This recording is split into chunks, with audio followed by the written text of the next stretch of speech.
Բարև ձեզ իմ սիրելի հայրենակիցներ, ես Լևոն Երևանցին եմ, այսօր ես խոսելու եմ շատ կարևոր հարցերի շուրջ։ Հիմա մենք ունենք նոր վարչապետ, Կարեն Կարապետյանը, նրա հետ ողջ Հայաստանը մեծ հույսեր է կապում։ Սակայն մեր նոր վարչապետը չի կարող հասնել ոչինչի, եթե չկատարի մի քանի կարևոր քայլեր։ Քայլ առաջին՝ պետք է վերացնել մոնոպոլիան։ Քայլ երկրորդ՝ պետք է ազատվել այն պաշտոնյաներից, ովքեր պաշտոնի են անցել միայն այն պատճառով, որ իշխող կուսակցության համար ինչ-որ ծառայություններ ունեն մատուցած։ Քայլ երրորդ՝ պետք է լրջորեն զբաղվել կոռուպցիայի դեմ պայքարով։ Սկսենք քայլ երրորդից։ Պետք չէ ժողովրդի աչքին թոս փչել ինչ-որ հակակոռուպցիոն հանձնաժողովներ ստեղծելով։ Իմ կարծիքով այդ հանձնաժողովները ոչ թե պայքարում են կոռուպցիայի դեմ, այլ համագարկում են կոռուպցիան։ Կոռուպցիայի դեմ պետք է պայքարել շատ հեշտ եղանակով, պատժել օրենքի ողջ խստությամբ, հաշվի չառնելով հանցագործ պաշտոնյայի մատուցած ծառայությունը իշխող կուսակցությանը։ Երկրորդ քայլը պետք է ուղղված լինի մատուցած ծառայությունների համար պաշտոնի նշանակվածներին աշխատանքից ազատելու։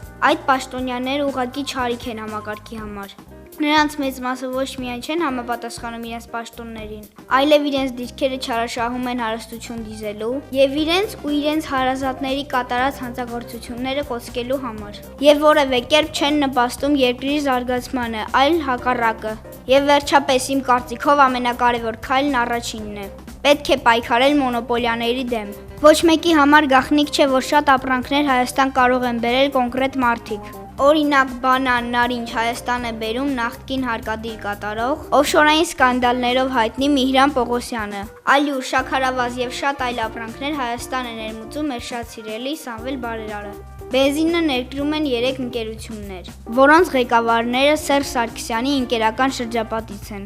Բարձրաձայնվում է այն մասին, որ ցանկացած մարդ կարող է ներկրել այս ապրանքներից։ Սակայն հաշվարկները ցույց են տալիս, որ եթե անհատը ներկրի այս ապրանքներից որևէ մեկը, նա չի կարող վաճառել այն գնով, որ թեկուզ չնչին շահույթ ստանա։ Ըստ չճշտված շրջանառվող լուրերի, այս ընտրյալ ներկրողները իրենց ապրանքները վաճառում են առանց մաքսազերծման։ Այդ իսկ պատճառով կարողանում են գերշահույթներ ստանալ եւ մրցակցությունից դուրս թողնել մանր ձկներին։